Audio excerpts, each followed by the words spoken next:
excited to be in the presence of the Lord this morning? Shout hallelujah. Oh, okay. Let me say that again. I'm not forcing you. Only if you are excited. If you're not excited, just be quiet. Amen. If you are excited to be in the presence of the Lord this morning, shout hallelujah.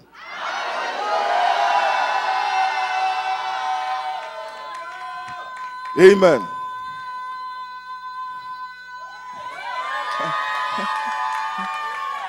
Some people are more excited than others. But by the time we leave here this morning, I pray that the Spirit of God will quicken your spirits. Amen. He will quicken you and deposit a fire in your heart that will cause excitement. Amen. Praise the name of the Lord. Ecclesiastes chapter 10 from verses 5 through to 7. It says, there is an evil I have seen under the sun, as an error proceeding from the ruler. Folly. Touch your name and say folly. Folly is not a word we use often these days. Most of us would use the word foolishness.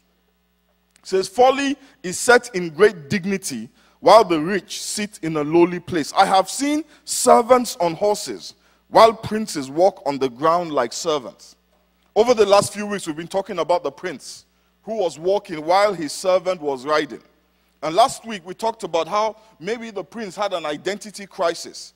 Maybe he did not know that he was a prince, and because he did not know who he was, he was deceived into walking when he should have been riding.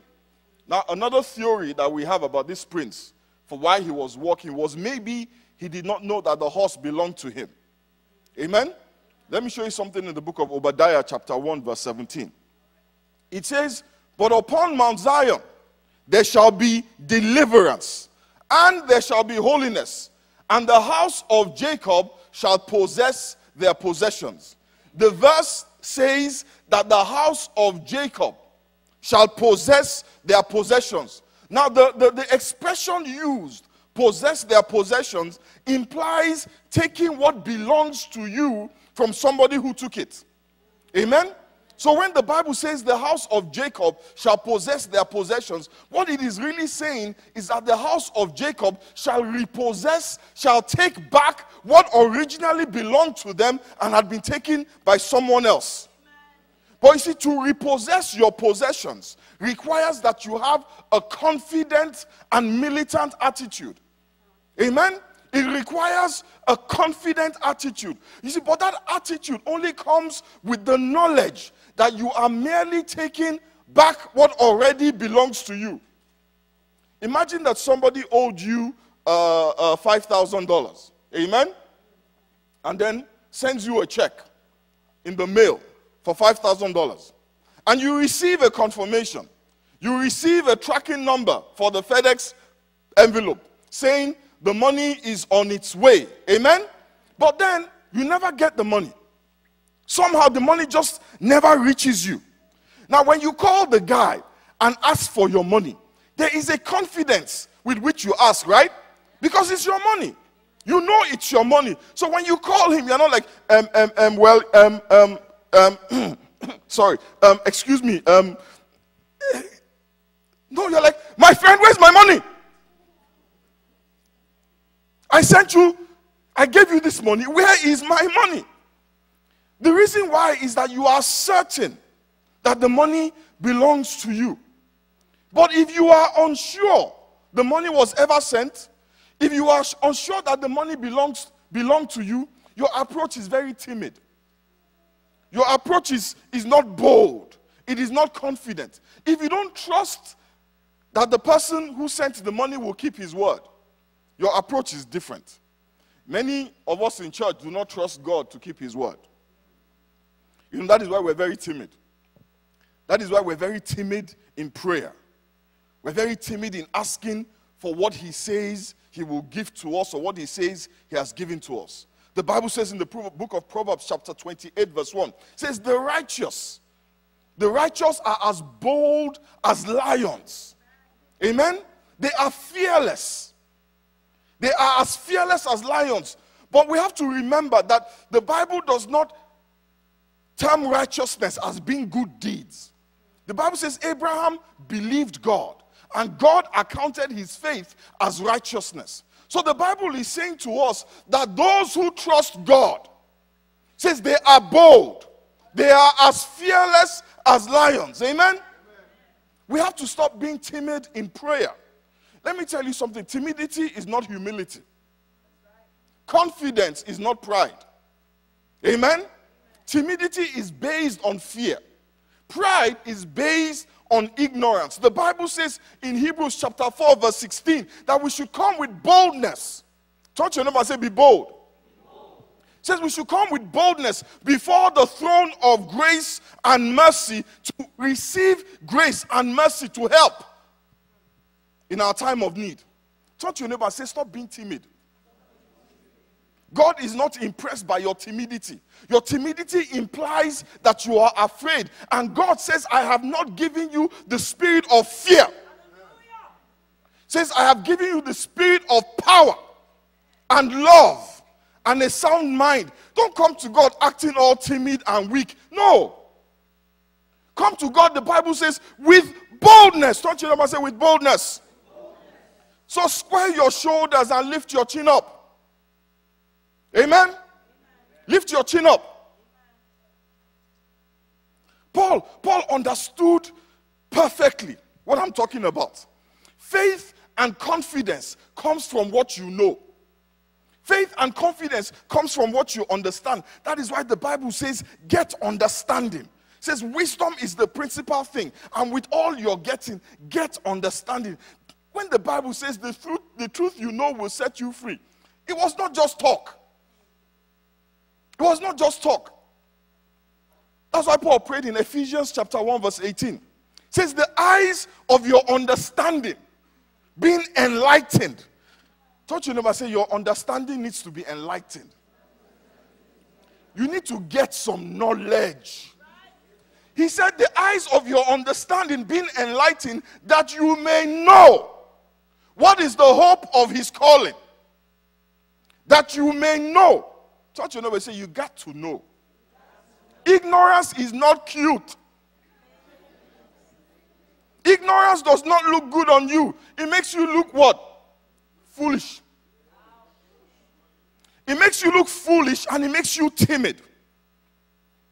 Says that you may know what is the hope of his calling and what the riches of the glory of his inheritance in the saints. That was Paul's prayer for the church. He wasn't praying, Lord, give them more cars. Because you see, you can give a man fish and he will eat once. And you can teach him to fish and he will never go hungry. So his prayer for the church was that the eyes of your understanding should be enlightened. That you should know what God has for you. Turn to your neighbor and say, you need to know. Ignorance is a terrible thing. Ignorance of the word of God is even worse. Where I come from, we say ignorance is a disease. It's a very bad disease. Ignorance is what keeps people in poverty. Ignorance is what keeps people from maximizing and reaching their full potential. You see, receiving the blessings of God, many times it requires a rugged, dogged, persistent determination. And that determination only comes from what you know. Let me tell you a story from the Bible. Turn to Genesis 26.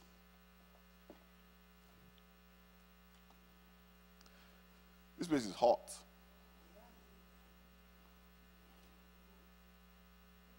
It's very hot. Lekon, help me, please. These lights are not helping. Genesis 26, verses 1 to 5, and then verses 12 to 14.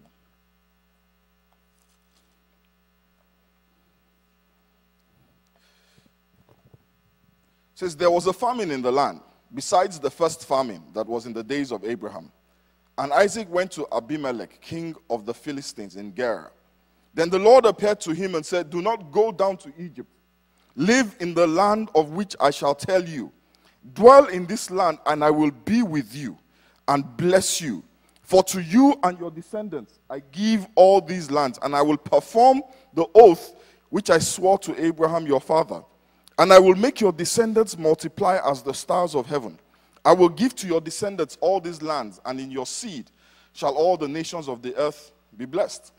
Because Abraham obeyed my voice and kept my charge and my commandments, my statutes and my laws, so Isaac dwelt in Gerar.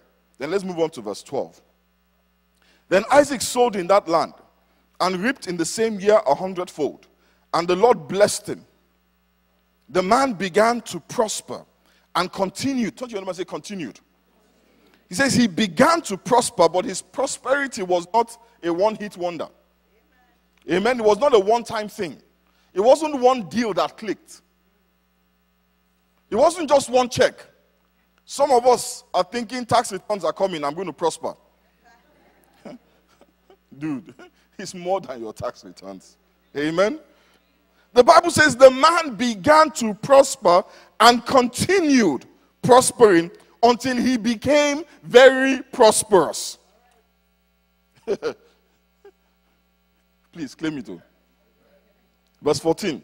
For he had possessions of flocks and possessions of herds and a great number of servants. So the Philistines envied him. Now people do not usually plant seeds during famine. Because the reason why there's a famine in the first place is because there has been no rain.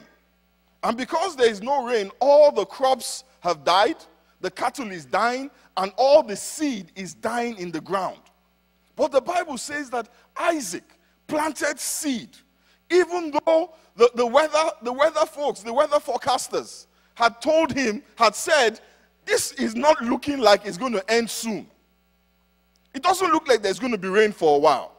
So what gave Isaac the confidence to think his own case would be different? Amen? Why did he think that his own seed would not wither in the ground and die like everyone else's seed? My brothers and sisters, I want to share with you the reason why God blessed Isaac while everyone else suffered.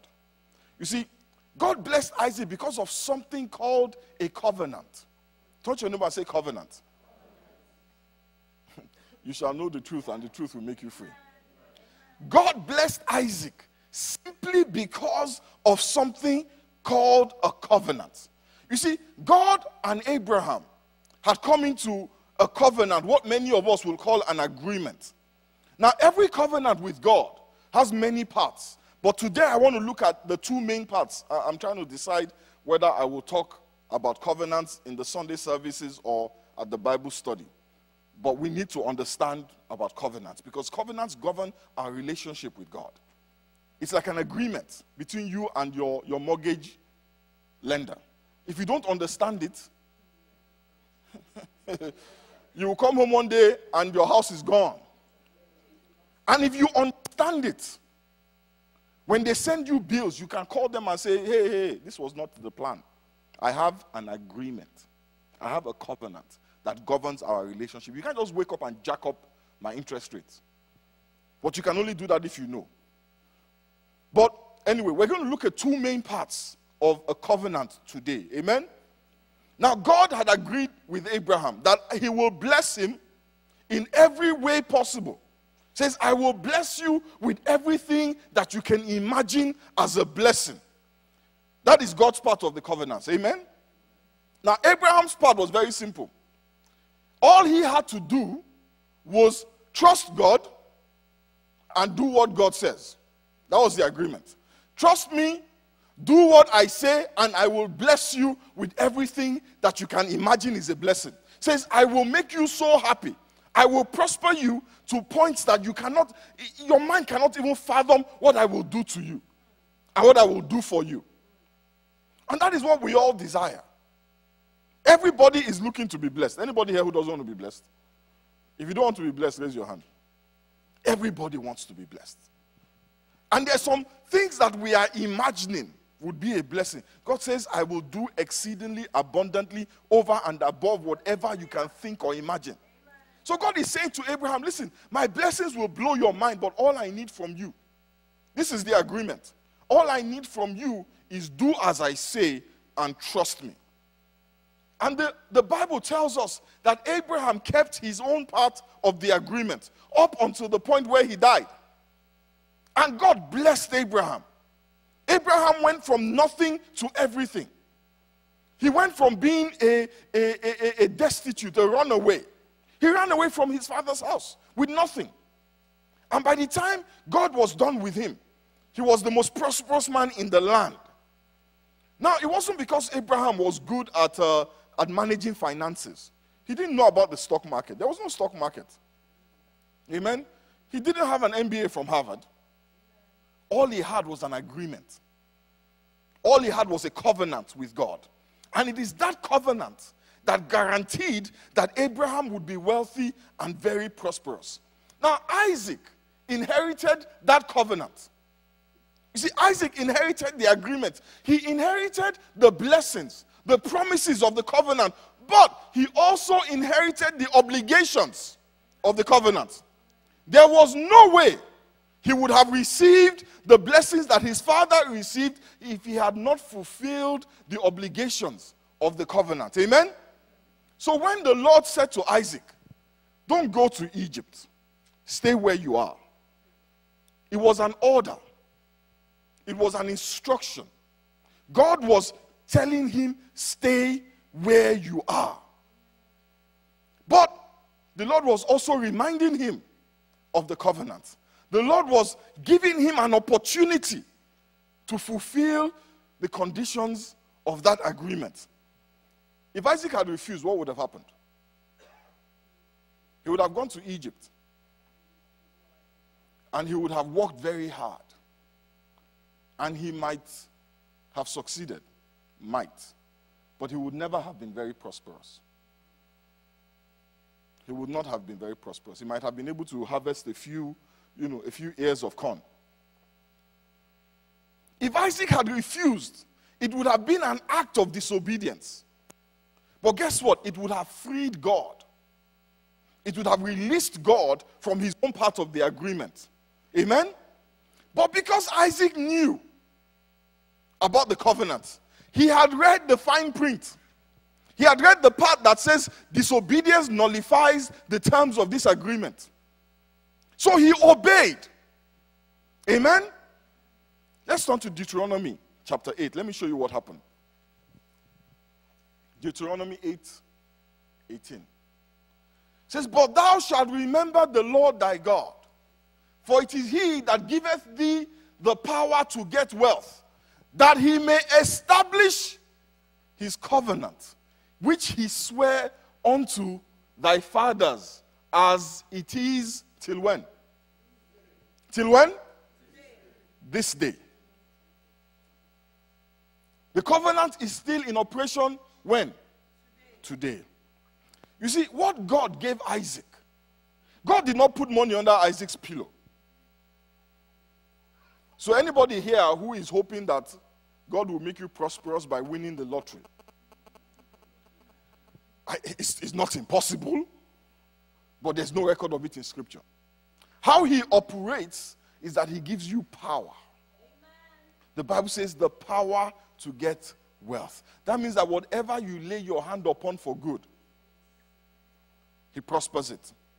When you have ideas, where I come from, in Nigeria, in the 1990s, people started selling water in little packs, like Ziploc bags. We called it pure water. Anybody remember pure water? See, all of you are acting like you grew up on Osaka water. Osaka core. Anyway, they will put water in Ziploc bags. Water of dubious origin. They didn't even claim that it was from a spring or it was from, it was just pure water. And pure water is whatever you imagine pure water to be. And because it was so easy, everybody was selling pure water. All you needed was a Ziploc bag. That's all you needed. Ziploc bag and a tap or a well or some source of water. And you would fill the Ziploc bag with water, zip it, put it in the freezer, and in the hot heat, that is Lagos heat, hot heat. In the hot heat of Lagos traffic. And if you think you've seen traffic, you need to go to Lagos. Oh my God. Oh my God. And it's not traffic like here. You know, traffic here, you know, you're in your car, the air conditioning is on, you know, the EPA is making sure nobody's polluting the environment, you know. Everybody, all the cars have, what do you call them, catalytic converters, right? And then you have to do road safety, road worthiness. What's that test you have to do every year? You have to do a state inspection. Where I come from, we don't do that. The cars that don't pass state inspections here, they send them to Nigeria. The cars that don't pass those inspections in Europe, cars that they reject in China, they send it to Nigeria. So the smog, you know, I was listening to something, they were complaining that, oh, there's a lot of pollution in China. I'm like, you come to Lagos. Get stuck on Third Mainland Bridge. The smoke coming out of the buses. So you're in the middle, you're right here. There's a bus in front of you. They call them molues. There's another one by your side. There's one, they don't have them anymore. Praise the Lord. Really? It's been a while. Anyway, like I said, in the 90s, in the 90s, you had the molo in front of you, one molo here, one molo behind you, another one here. There's a tiny bus. They call them combi buses. There's a combi bus in front of you. Next to you, there's a cab, there's a taxi, and the taxi, you know, those taxis where, you know, like the Flintstones, where the guys bring out their legs and run. Is it? It's not that bad. It's not that bad. It's not that bad. It's not that bad. It's not that. It's not that bad. It's not that bad. It's not that bad. They only have to bring out their leg to stop the cab. No, but jokes apart. Just messing around. But you know, the cab has holes in it, and then next to you, there's a car that, you know, must have been in the Garden of Eden. It's old and messed up, and all of them are pouring out smoke. Black billboss exhaust smoke, and you are sitting in this. And your air conditioning is not working. Because you know your car is a 1972 Toyota. Yeah? And it is hot. You think Texas is hot? Whew. Lagos, Third Mainland Bridge in the afternoon is rehearsal for hell. And then somebody comes, pure water. The last thing you are going to do is start, you know, trying to read also, is this certified? Is this, you know? You drink the thing, man. Now, everybody is selling pure water. I know a woman, from selling pure water, she built a house. And it's not like here, no mortgage. If you build a house in Nigeria, you have the cash. She built a house, sent her son to school in England. And not public, well, in England they call them public schools. Not private schools, a public school, which is our version of a private school here. All she did was sell pure water. That is what the Bible says is the power to get wealth. Everybody is selling pure water. But it's only your pure water that people will want to buy. Something as common as pure water. When God puts his hand upon it, it produces the kind of wealth that generations can't finish spending. When God puts his hand on something to bless it, it doesn't matter the amount of competition that is there. It doesn't matter what your market share is. Nobody will be able to explain it, but everybody will want what you are selling. That is what happens when God blesses something. But you see, many of us don't have the faith to trust God to bless our own product. And when we do have the faith, we don't read the fine print. It's an agreement. It says he will give you the power to make wealth, not just for the sake of giving you the power to make wealth, but that he may establish his covenant. The power to get wealth is a covenant ability. It's a covenant ability. Simply to establish an agreement. You see, it was that covenant that made Isaac prosper and made him continue to prosper and eventually made him very prosperous in the midst of the worst economic depression the land had ever seen. Isn't that a powerful agreement? Isn't that an agreement you would want to be a party to? Now, the question that I hope you are asking is, how can I be a part of this agreement? How can I be a party to this covenant? Did he swear to my father in Igbarodo Ekiti? No. Amen. Did he swear to my grandfather in Aramoko Ekiti? No. Except, of course, if your father is Abraham, or you are a descendant of Abraham, or if you are in Christ. If you are in Christ, you are a party to that covenant. Galatians 3:29 says, if you belong to Christ, then you are Abraham's seed. If you belong to Christ, you are Abraham's seed. If you belong to Christ, your name might as well be Isaac. He says you are a heir according to the promise. What promise? The promise that says that if you do what I say, I will bless you beyond your wildest imaginations. Galatians chapter 4 verse 28 says, now you, brothers, like Isaac, you are children of promise. Turn to your neighbor and say, you're a child of promise. I'm sorry, only if you are in Christ. No, you don't have to tell them. It's okay. I'm saying it. You are a child of promise if you are in Christ.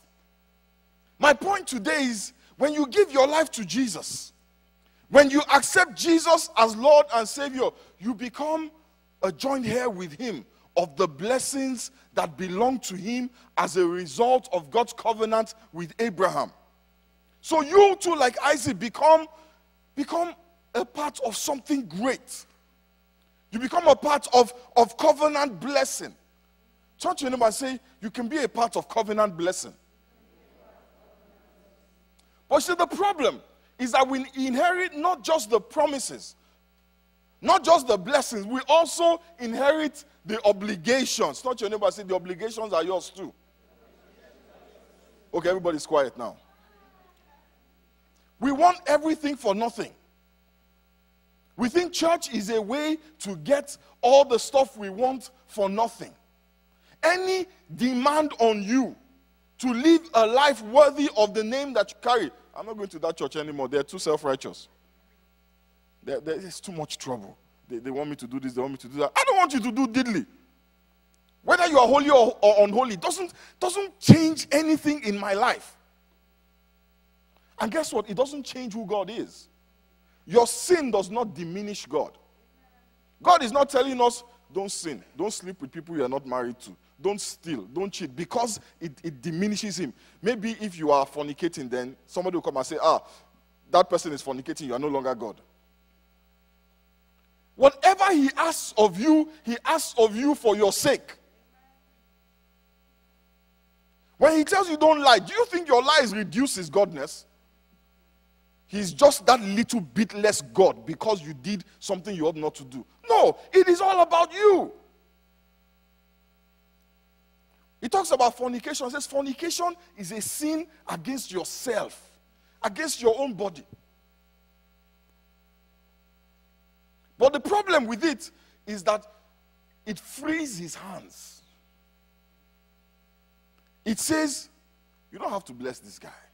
Whatever he gets on his own. And some of us are very good at getting on our own. And I commend you for that. But most of us are not. Do you know how I know?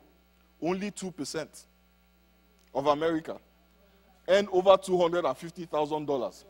98% are not good at getting. Because it's true. $250,000 is not a lot of money. Ask the people who have money, they'll tell you. The house of your dreams costs you more than $250,000. That car that you are hoping for. I mean, of us, I think, Pastor, what are you talking about? All I want is a Dodge Charger. Now you are driving a Dodge Charger. After 5 years, you'll be like, man, I'm almost 40. How can I be driving a Dodge Charger? I need to move up. Then you move up to a Mercedes. And that is $68,000. You say, no, I'm a big boy now. I'm 50. I need to be driving a Range Rover. 100 and something thousand. Then after we're like, all my colleagues and contemporaries are driving Bentleys. And that is how it goes. But you know the problem? Many of us are never able to get to that point. We're stuck at the charger. And some folks never even get to the charger. Do you know why? It's not because we don't desire to prosper. You know, sometimes when people are telling me, you know, have you watched Susie Orman? Anybody seen Susie Orman? Sometimes I want to slap that woman. I'm serious. Sometimes those people are so sanctimonious. They're giving this, you know, condescending and patronizing advice. And I'm sitting down there thinking to myself, oh, you think I want to live from paycheck to paycheck? You think that's my life plan? You know, when I was growing up, I want to be that guy. Seriously, I want to be that guy who doesn't have any savings. I want to be that guy who puts everything on a credit card. Yay! I'm a successful person. It's not because we don't want to prosper. We all do. But only 2% of the people in this country, and America is the land of opportunity, only 2% make it above $250,000. Only 2%. How many people are here? Over 100 adults. What's 2% of 100? 2. That means that in this place, God forbid, but in this place, what the statistics are saying, that in this place, only 2 of us will earn over $250,000. Did you hear what I said? I said 2 of us. So that's me and 1. Everybody here, in Jesus' name, will earn more than that. But I'm trying to explain to you, that is how hard it is. And listen, you guys are young. So you're full of dreams. But by the time you are 40, the world will beat some of those dreams out of you. John, am I lying? Reality bites. And it bites you. Anyway, let me preach my sermon. You see, let me be clear. What you inherit because of your position in Christ is not the power to get wealth. What you inherit is the covenant. The power to get wealth is a part of the covenant. We receive that power only when we fulfill our own part. We receive that power only when we come through on our obligations. When God said to Isaac, stay where you are, Isaac fulfilled his own part. Will you? When you go home tonight, and that baby is calling you, she's not your wife, will you? When that guy calls you at 2 a.m., sends you that nonsense text, will you? Why are we laughing? Will you fulfill your own part? Romans chapter 8 verse 17 says, now, if we are children, then we are heirs of God and co-heirs with Christ. If indeed we share in his sufferings. If indeed, not in words, if indeed we share in his sufferings. And what was his suffering? He obeyed God. In order that we may also share in the glory. The journey to prosperity starts with the steps of obedience. As we find ourselves, as we compel ourselves to take steps of obedience, we will find ourselves walking on the road of prosperity. I believe that as a church, we have an opportunity this year to walk down that road. I know that many of us started this year doing well. Some of us not so well. But by the grace of God, before the end of the year, all of us will be doing better. But whatever we do, we need to understand that it must be built on the foundation of obedience and holiness. You see, that is the one thing that must be constant in our lives as we go forward. When that is a constant, then all the things we do, all the effort we make, the investments we make, the seed that we sow, all of them will then fall under the grace of the covenant. The power to make wealth is just an activator. Even when there is no rain, that power causes seed to grow abundantly. It takes a little and it multiplies it into a lot. It does not create out of nothing, because God is not a magician. It multiplies. It multiplies. A lot of us have been laboring under our own strength, and we have prospered to the extent of our strength. Now it is time to tap into the power of God. It is time to tap into the grace of the covenant. It is time to allow God to help you. I want us to bow our heads and pray this morning.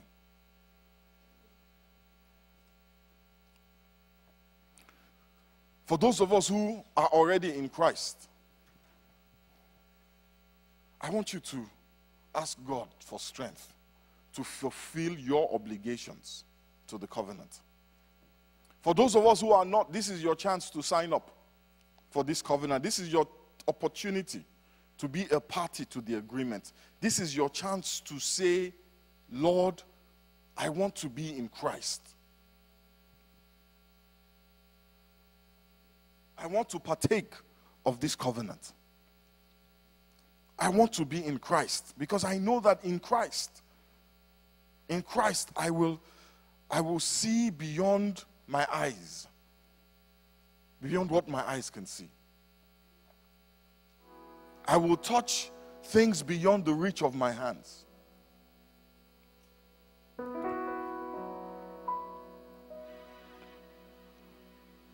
If you are in Christ this morning, you need to pray for yourself. That the power to make wealth, and wealth is not just money. Wealth is peace. Wealth is joy. When the Bible says Isaac was very prosperous, Isaac was healthy.